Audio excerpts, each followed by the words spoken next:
Hey there, my name is Cyril Fauvel, working for the Developer Technical Services here at Autodesk from Europe. Welcome to this Introduction to Maya Dependency Graph Programming presentation. This is just a quick me to present a slide.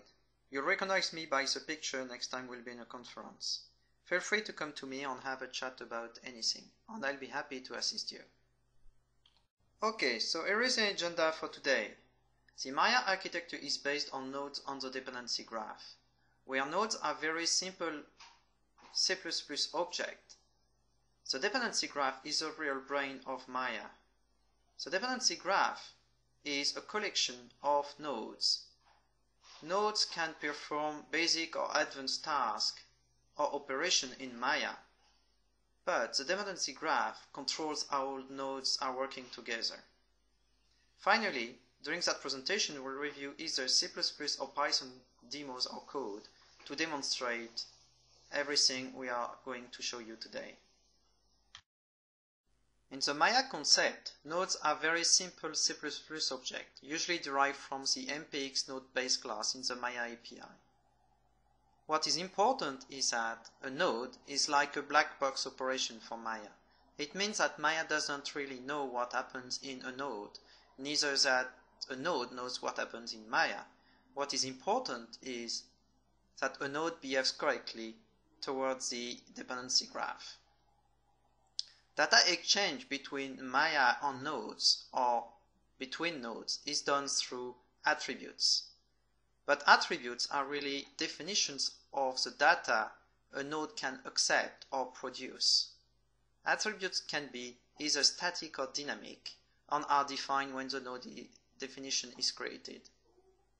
A node itself doesn't hold any data.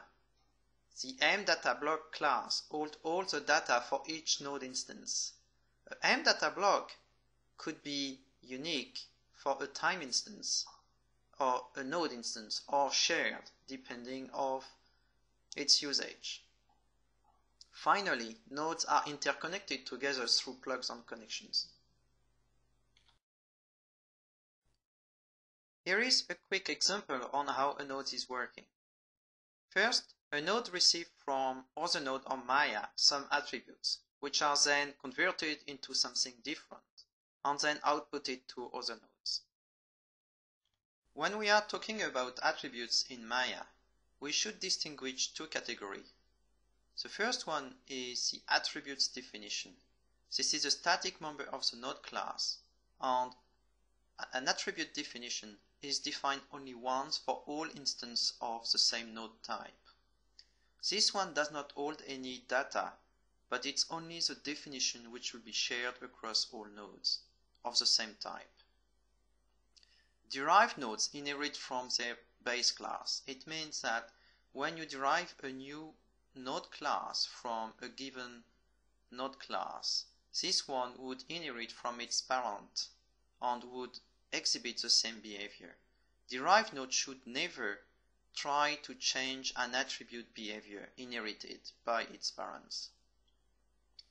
The second type is the attribute data. This would be specific to one instance of a node, and this one would hold the data. This is a short list of the different attribute types that you can define for your node. Each attribute types correspond to a specific data type that Maya would be able to fill in, fill out from a Maya file. However, two of these attributes do not host data directly. The first one is the message attribute. This one do not host any data at all and is used to message between nodes in Maya. The second one is a compute attribute, which is there to group a set of other attributes to make one attribute available to your node. To illustrate what we are talking about, I want to show you some C++ and Python code. But before that, I also want to introduce you the plugin wizard which is available for Visual Studio 2005. If you are developing on the Windows platform and using Visual Studio 2005, you can use a very handy plugin wizard to create your plugin code skeleton. You would find that plugin into the Maya developer kit under the plugin wizard folder. In that folder you would find a zip file on the instructions to install the wizard. You would extract the files from the zip file into the VC Wizards Maya plugin wizard directory under the Visual Studio 8 VC Wizards. All the files in that directory are HTML, JavaScript, and text files, which are used to create Project Skeleton. The other directory you would need to create is under the VC Project subfolder still in Visual Studio 8 directory. In that directory you would find 3 files. However, the VSZ file contains an error that you would need to correct for Visual Studio 2005. When you open that file, after having extracted it from the zip file, you would find here a VS Wizard Engine version as 7.1, where for Visual Studio 2005 it should be 8.0. So you will need to change that manually in order to get it to work properly. Then you save the file and you're ready to run the wizard in Visual Studio. 7.1 was okay for Visual Studio 2003, but 8.0 is needed for 2005. Okay, now we have the Maya plugin wizard installed on Visual Studio 2008. You can access this wizard using the file New Project. You would find a Maya plugin wizard under the Visual C++ section where you can load the Maya plugin wizard. You can give a name to your project, whatever you like. Then you press OK, and you have to provide a vendor name. So let's put Autodesk for me. You can remove comments or leave them if you want into the code generated. And with the wizard you can create 3 kinds of plugin. Mail command with undo redo, and for us a dependency graph node plugin. So that would be what we want to select. I will also rename this class to my node. So I would have a new created node class named my node. I can additionally add some other includes which I don't need today, but if you need them you can automatically have that in your project from the wizard. Then you press finish, and the wizard is now generating source code on the project for Maya with all the settings you need. If you go straight into the Solution Explorer, you would find all the files on the project generated by the wizard. So let's have a quick look to mynode.h file. This is what is generated by the wizard. As you can see, it creates a new class mynode derived from MPX node. You can change that if you want to derive from any other node type in Maya, but for our demonstration we just need that. What is more important is that it creates by default 2 attributes definition of type mObject, because here we just keep a reference to the real object behind input and output variables.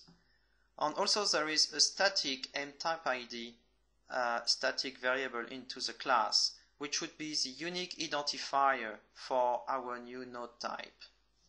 This would be to let Maya recognize your C++ class as being a node into a Maya file. Then you have a set of 3 functions which are compute, creator, and initialize. Compute, we are going to talk about that in a few slides. This is a function which is called by Maya when an output attributes need to be re-evaluated. The creator function is static and is the creator or the instantiator function for this class. Because Maya doesn't know your node class, it needs to have a common function to create a new instance of that class, and the creator function is there for that. initialize, this is where we are going to spend most of our time on this demo. It's a place where you would instantiate and define attributes for your node. So let's have a look now to the C++ implementation of your node. First thing is you have to provide an ID for your class. We'll come back on this later into this presentation, but this ID should be unique and assigned to your class. Then, because attributes definitions are static to the class, we need to define them. And we have the constructor and destructor for our class. We have the compute method. Let's go through quickly. And you have the creator function we were talking about. This is where you just say new my node and return the pointer to Maya. The initialize function now. So this is where you would instantiate and define your attributes for your node. So first attribute was input. So you declare a mfn numeric attribute, which is a function set to work with numerical attributes. So you say from the function set to create a new input attribute with a short name in, and you declare this to be a float. And the default value for the float will be 0. You say it would be storable, meaning that it will be saved into the Maya file, and you can keyable, so it will show up in the channel box. Then you do the same for the output attributes, except that this time you may not want to save it into the Maya file because you would recompute it anyway. And you would also say that it's not writable because it should be evaluated by the node and not let Maya or any user set the value. Once you have created the two attributes definition for your node, all you need to do now is to add them to your node definition. To do that, you would use the add attribute method of the MPX node class, providing the input and output attribute. That would add these two attribute definition to your node class. The last thing you need to do now is to tell Maya how the dirty flag should be propagated through your node. To do that, you would use the attribute effects function, providing the link to input and the link to the output attribute definition. Then Maya would know that whenever someone, either Maya, a node, or the customer is changing the value for the input attribute definition, the dirty flag will be set and propagated into the output attribute. If a connection is made from another node to the output attribute, then the dirty flag will propagate to the next node. And that's all you need to do during the initialize function. Okay, so let's do the same thing using the Python language now. Since we are writing a dependency graph node, we would need to write a Python plugin versus a Python script. For this, we will need to use the Python library, and to import the Python library into our plugin, we will need to use the import keyword. We need to import two libraries in our plugin. The first one would be the Maya Open Maya library, and I will use the keyword as to simplify the notation into that script, so as Open Maya. And the second library would be the Open Maya MPX as Open Maya MPX. To implement our Maya node, we would implement a new class using Python. So we would create a class of type myNode derived from the Open Maya.mpx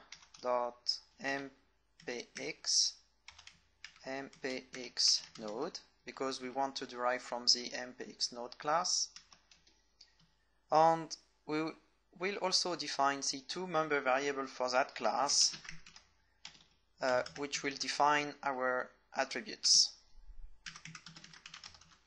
So the input, which will be of type OpenMaya.mObject, and the same thing for the output attribute. To have a functional node class, we still need to implement two functions. The first one would be the constructor for our class, def init self. In this constructor, the only thing we need to do is to superclass a message to the MPX node base class.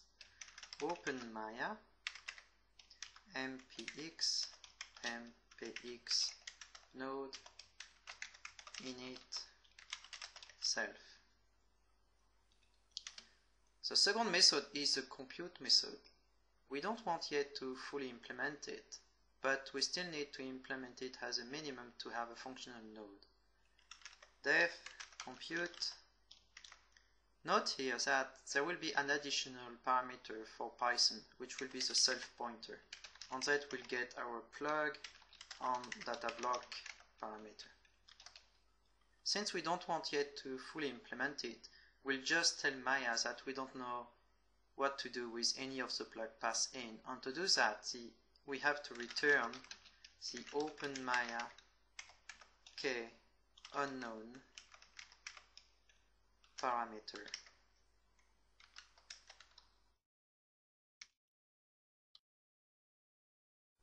We now need to implement the creator function for Maya to instantiate a new instance of this node. But unlike in C++, Python do not support static member function, so we would need to create that function as a global function in Python. So the creator function would be implemented at the global scope, node creator, and the only thing we need to do in that function is to return an MPX pointer of this new instance. So return OpenMaya MPX as MPX ptr my node. And now the function we want to look into more details is the initialize function. Initialize. So it would be defined as well as the global scope because it should be a static function in C++. And the first attribute is the input attribute. I would need to use the MFN numeric attribute function set because we want to have our input attribute as a float. So I need to instantiate an OpenMaya MFN numeric attribute function set. And from that, I can say to my node input variable that it's now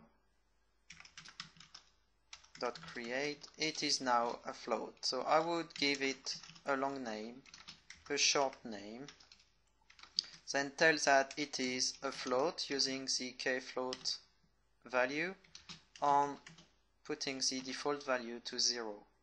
Since we want that attribute to be saved into the Maya file, then we will tell our function set that it is storable, giving the value 1, and because we want also this attribute to appear in the channel box, we will define the nattr.setKeyEval function passing 1 as well.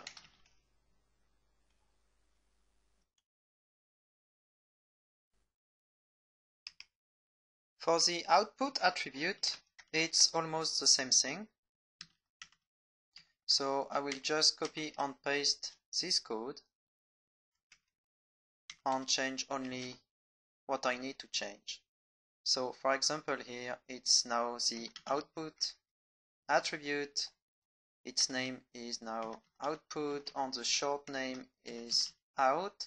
It's also a float and the default value is also 0. But this time I don't want to store this attribute into the Maya file because it's reevaluated every time. So I would put the 0 value. And I also don't want the user to be able to change that value directly. So I would tell our function set that the set writable flag should be 0.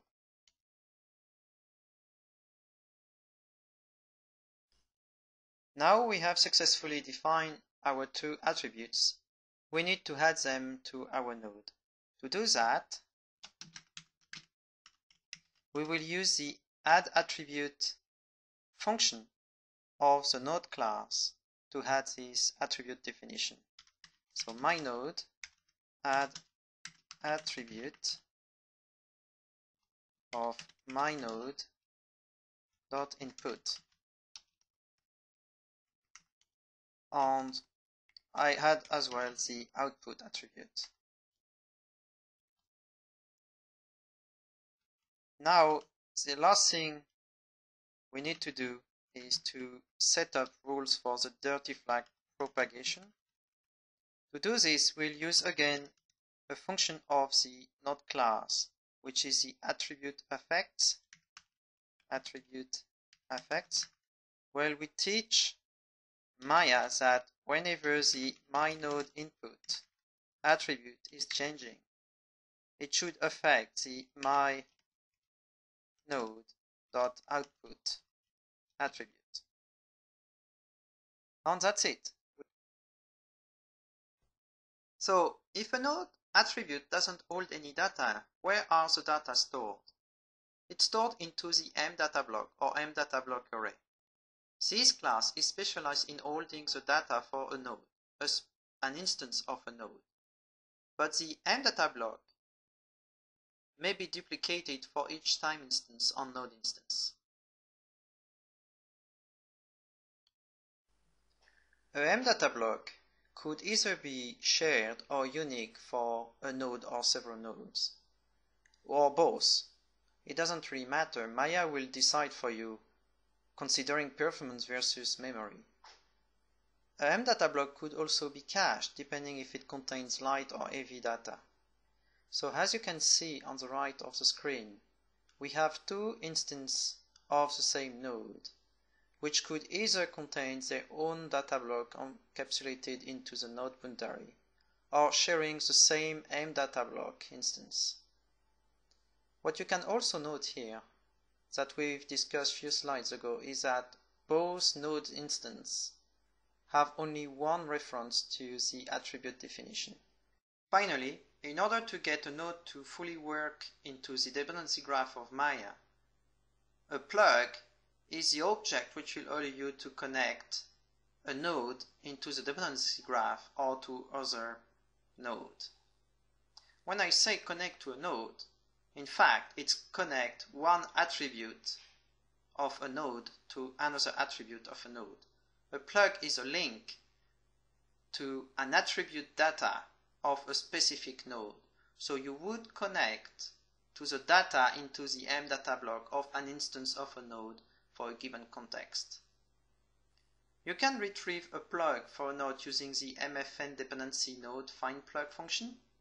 But what is important is when you query or set a value through a plug, don't forget that you would either first a plug to re-evaluate the attribute value or propagate the dirty flag. So when you are inside your compute method of a node, you should never set or get a value from a plug. Instead, you should use the method of the mDataBlock. From your compute method, when defining your node, you would not call the plug get or set value function. Instead, you would use the mDataHandle or mArrayDataHandle classes. They are used to access the data of your data block and is more efficient. Now we have the tools to implement the ComputeFish function. Let's see how it's done in C++. So our node class definition implements the compute method, passing as a parameter the plug which is being requested and the associated data block. The first thing we will need to do during this evaluation is to verify that first it's a plug we can evaluate and that we have everything we need. To verify that it's a plug we can work with, you would do this test. If that plug passed as a parameter is equal to our output attribute definition. If it is, then we'll evaluate the data, but if it isn't, then we'll return the k-unknown parameter flag to Maya. That will tell Maya that either we don't know how to evaluate the plug, or that maybe our parent is able to evaluate it. So passing the k-unknown parameter will force Maya to call our parent class and ask to evaluate this plug. So now we have verified that the plug is something we can evaluate. We would first access the input data using a mData handle. So here we have only one input attributes. So we would say mData handle input attributes equal our data block input value for our input attribute definition. Because we know it's a float, then we can ask this data handle to return the value contained to that handle as a float and get our result variable initialized. To set the value to our output attribute, we would also ask for the data block to return us an handle onto the output value. And then we would set the value to whatever value we want, and we would clean the dirty flag at the same time. So next time someone needs that value, the dirty flag will be reset and Maya will not ask our node to reevaluate that value. So result value could be whatever you want as long as it's a float, because our output value is a float. So either we just pass the value from input to output as we do here, or we can do something like 1.1, and then we would multiply the input value by a factor of 1.1 every time it is evaluated.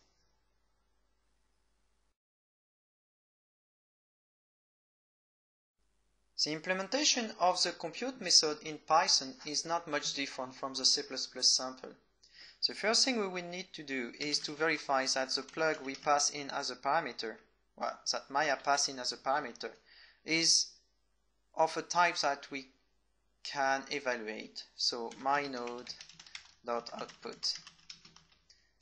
If it is, then we'll return after evaluation open Maya k-success. Otherwise, we'll return k-unknown parameter, and that will force Maya to call our parent class to evaluate the plug. Now what we need to do is to read the input attributes for our node, and to do that we need a handle. So the input handle, we'll get it from our data block parameter input value for mynode.input, and we'll set our result variable to the float value of this input handle.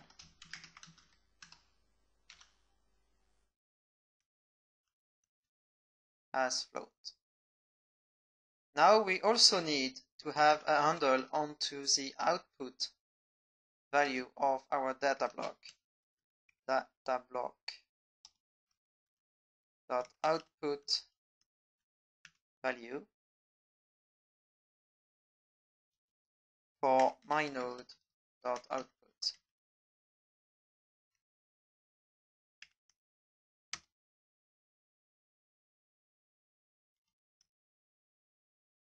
Now we can say to our handle to set the value as a float for this result variable. So last thing we should not forget to do is, since we have evaluated the new value for our output attributes, we need to set the dirty flag to be clean, so Maya will stop asking us to evaluate that attribute. Set clean for this plug. Like in the C++ sample now, we are passing in the input value to the output value without changing it, but we can again change that value and multiply it by a factor of 1.1. So every time the plug would be evaluated, the result would be multiplied by a factor of 1.1.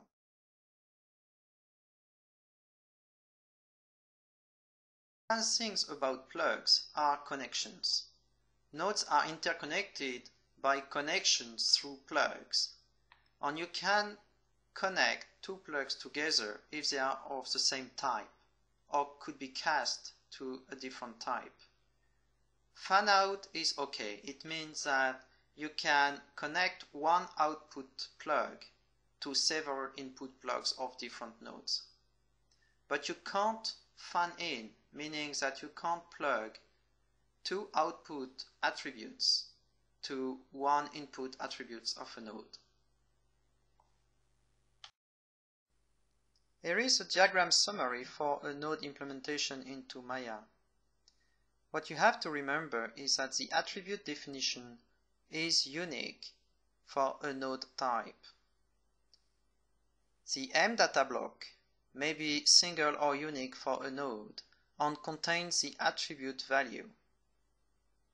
The compute method takes the input value to evaluate the output value, and the compute method is only called when a plug is requested.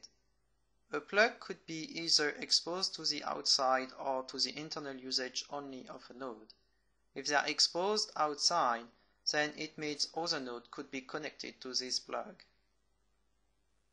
One last thing which is important, we haven't yet talked about, is the dirty flag. So an output value would be evaluated only if it's marked dirty. If it's not marked dirty, then the value is up to date and the compute method will not be called for that plug or value. If it's marked dirty, then the compute method will be called. Another important thing to note is while the data flow one way, the dirty flag is flowing the other way.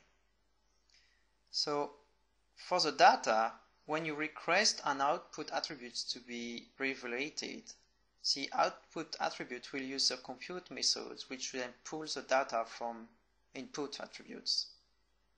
For the dirty flag, it's when you change the input attribute that the dirty flag will be propagated through your node using the effects behavior that you've defined for your attributes definition.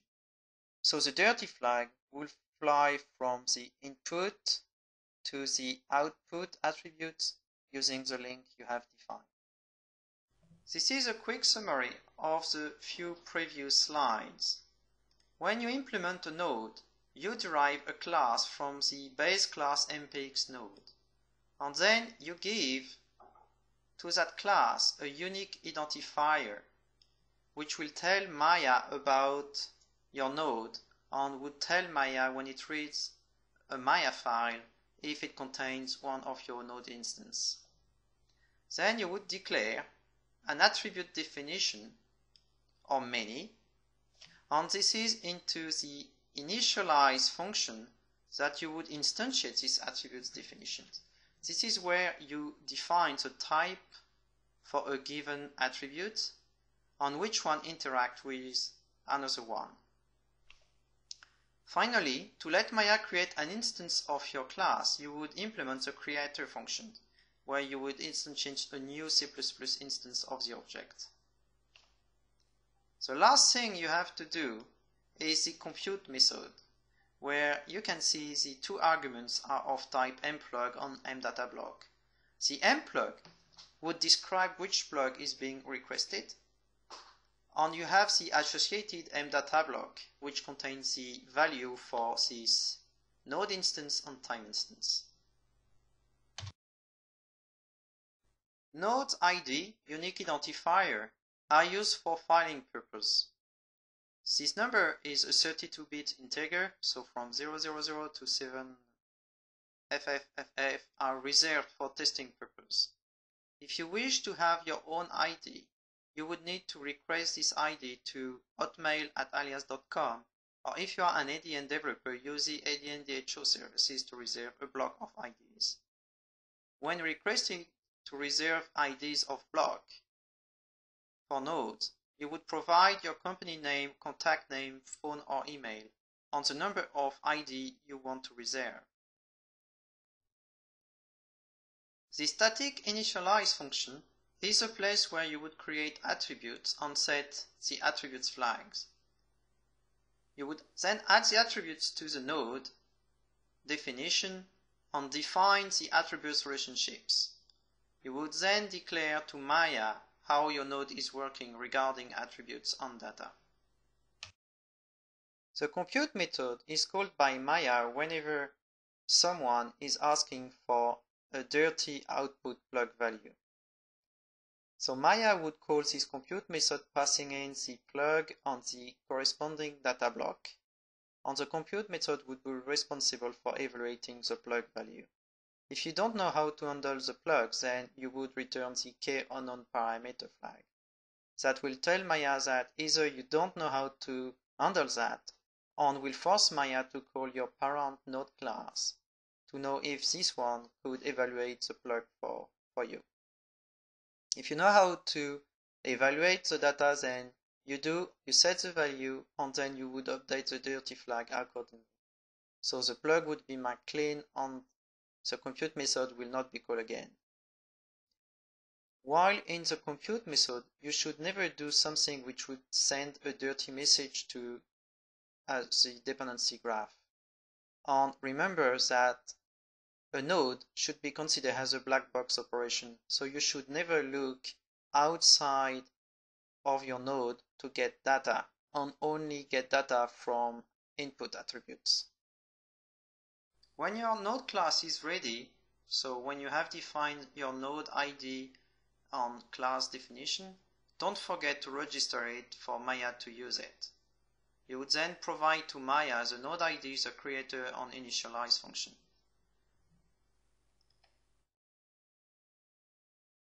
And for sure, if you register a node into Maya during the initialization of your plugin, do not forget to unregister your node during the initialization. Otherwise, Maya will crash sooner or later. Before we can register this node into Maya, we need to assign a unique ID to that node. You can reserve ID for your nodes using the Autodesk services, or you can use a development reserved ID. So this is what I'm going to do here today. So I would use the ID 87000, which is reserved for development. And now that I've made this, I can remove this hash error to avoid the compiler to fail this sample. And the last thing I need to do now is to go into the plugin main CPP file, where I have the initialize plugin and uninitialize plugin function that Maya calls when it loads and unloads your plugin into Maya. And this is where this ID will be used during the register node function call, where you provide a name for your nodes, that you provide the ID we just defined, the creator function to instantiate an instance of this node class, and the initialize method, which will create and instantiate attributes for your node. If the register node fails, then you would return an error, otherwise that's just fine. During an initialization, you would need to unregister your node, giving the ID you have assigned to your node. And that's all you need to do in C++, since everything else is made automatically by the wizard. So let's see how to finish our Python plugin now. So we have implemented a node which has its compute, creator and initialize function ready. We still need to implement my node ID, which should be the unique identifier for our node. So open Maya, mtype ID, which I'm going to initialize with the same value we have used in the C++ sample. Once that is done, now I need to register our node into Maya so Maya can start using it. We will register our node during the initialize function, which is called by Maya when you load your plugin. So the initialize plugin is coming with a parameter, and we'll initialize the mPlugin variable to be of type OpenMaya mfn plugin, which is the function set for any Maya plugin, passing in the parameter object. On using that variable, we'll call the register node function, which will register our node. We pass in the node name, then the node ID, the node creator function, and the node initialize function. Now the only thing we need to do now is to unregister our node when Maya unloads our plugin, and we'll do that from the uninitialize plugin, which is implemented the same way as the initialize plugin, but here we'll just deregister the node, and the only parameter we need to pass in this time is the node ID. And our sample is now complete and ready to work. Until now, we have talked a lot about nodes, but the real power of Maya is a dependency graph. This is a control system for Maya on the foundation of the Maya file format.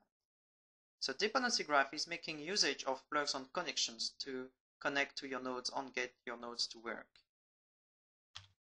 On this slide, we are going to demonstrate how a node is working inside the dependency graph. When I say how a node is working, it's not really the truth. It's how the dependency graph itself is working.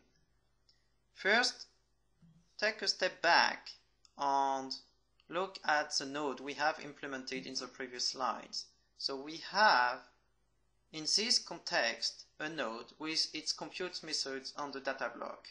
And every input and output attributes are clean, meaning that they are up to date with the correct value. Each symbols represent the value the mData block contains for that node's instance and time instance. When someone sets a new value to the input 3 attributes, it generates a dirty flag propagation. The dirty flag propagation is going through the links between attributes and gets to the next node through the output attributes flag. But what we've seen here is that the output 2 attributes data hasn't changed. Only the dirty flag has been propagated through input 3, output 2, and then outside the node to the next node if the plug is connected. Now let's see what will happen if a node is requesting one of the output attributes data. First case, you ask for the data of the output 1 node. Since that node is clean, then the data goes straight to the next node. Second case, now you request the data for an output mode which is marked dirty. And because we have links between input 2, input 3 to output 2 nodes, then the system will ask for data of the 2 input attributes. The one which is marked clean will go straight, and the one which is marked dirty will then go and be recomputed to the output 2 nodes. The new value will then be outputted to the next node by cleaning on this way the dirty flag, and you would then get the same node with clean data again. We have taken a look to one instance of the node in the dependency graph. Here we are going to take a look to a bigger scene where you have multiple nodes playing a role. So you set the data on the second node, second input attributes. This is how the scene will look after the dirty flag propagation. Because, as we've discussed, the dirty flag propagation is following these relations inside the node to propagate the dirty flag to these two output attributes. And because these two output attributes are connected to input attributes of other nodes, the dirty flag propagation goes through them. And again, we propagate the dirty flag to those nodes. Now Maya or another node may request a value of an output node which is marked dirty. So let's take the example here where Maya is requesting the first attribute of the third node. Maya will then reevaluate all the attributes which are marked dirty above that attributes. But as you've seen, because it doesn't force the value propagation to other nodes, some attributes are still marked dirty because they were not reevaluated for that request. If you want to learn more about the Maya API, you have various resources available for you. You have the online help on the developer kit samples coming with the Maya release. You also have the developer center on the Autodesk website, as well as some discussion group about the API, Python, and MailScript. There is also the ADN developer network that you may want to join if you want to have access to the knowledge base, developer support, and training classes. I hope this was useful information for you, and thank you for joining my presentation today.